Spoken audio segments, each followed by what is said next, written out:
อุ้ยมาแล้วเนี่ยอุ้ยโอ้โหอุ้ยโดนโดนโอ้ยโดนฝูงใหญ่เนี่ยมาเฮียถึงข้าวเยอะอยู่นะเดี๋ยวตบตัวหลังก่อนเลย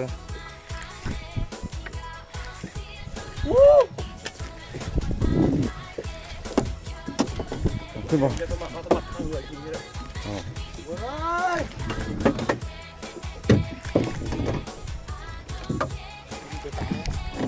ตัวตามยอดเลยเฮียเว้ยเสียดายว่ะ4-5 โลได้เฮียใหญ่ๆกันเลยนั่งแบบฝูงเดียวกันเลยพี่จะทุบไปยังไงเนี่ยทุบไปแล้วเว้ยเสียดายว่ะ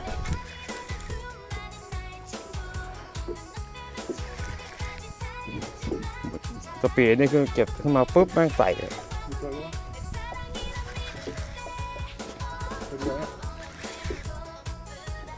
เดียว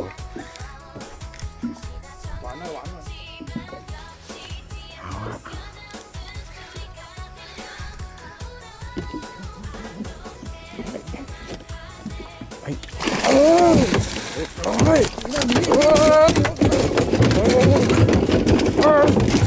พัก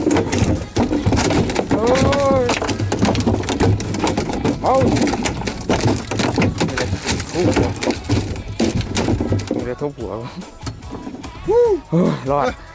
เอาเลยครับได้ไซส์จะได้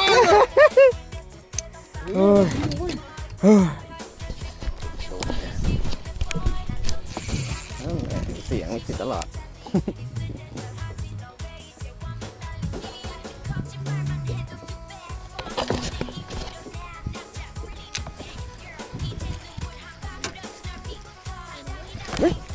โดนกันนะ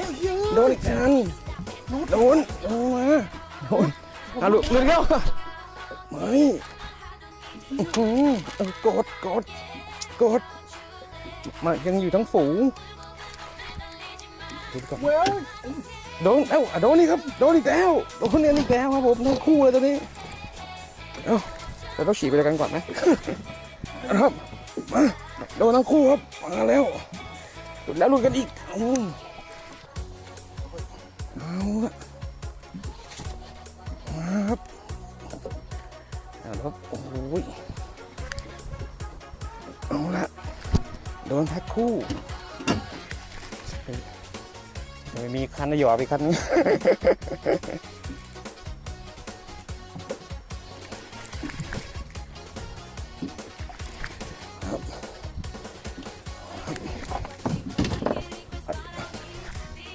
ขึ้นก่อนกัน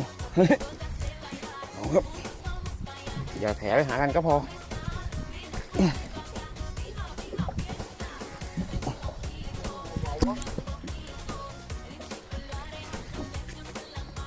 ครับผมฝั่งนู้นขึ้นแล้วฝั่งนี้ก่อนดูฝั่งนี้ก่อนครับ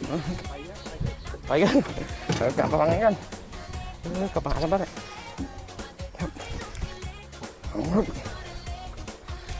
รอดเรือรอดเรือ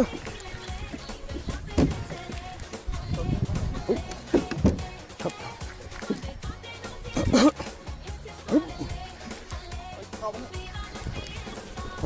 มาอยู่ด้วยกันแล้วปีนตะไลแล้วของใครตัวไหนแล้วเอาขึ้นอย่างนี้พอละแยกครับครับผมนี่ฮะอุ้ยไปแล้วครับ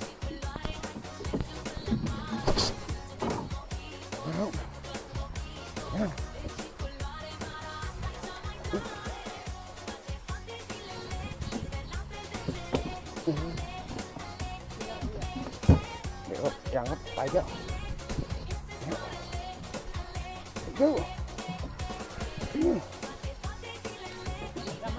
สะบัด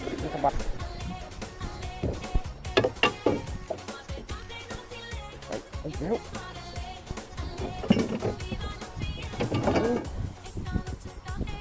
เร็วกันเร็ว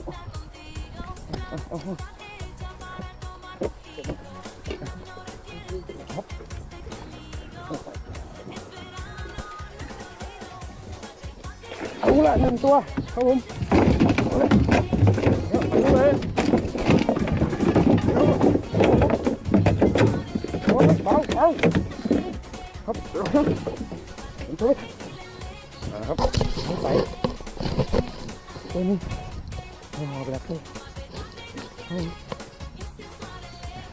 นะครับ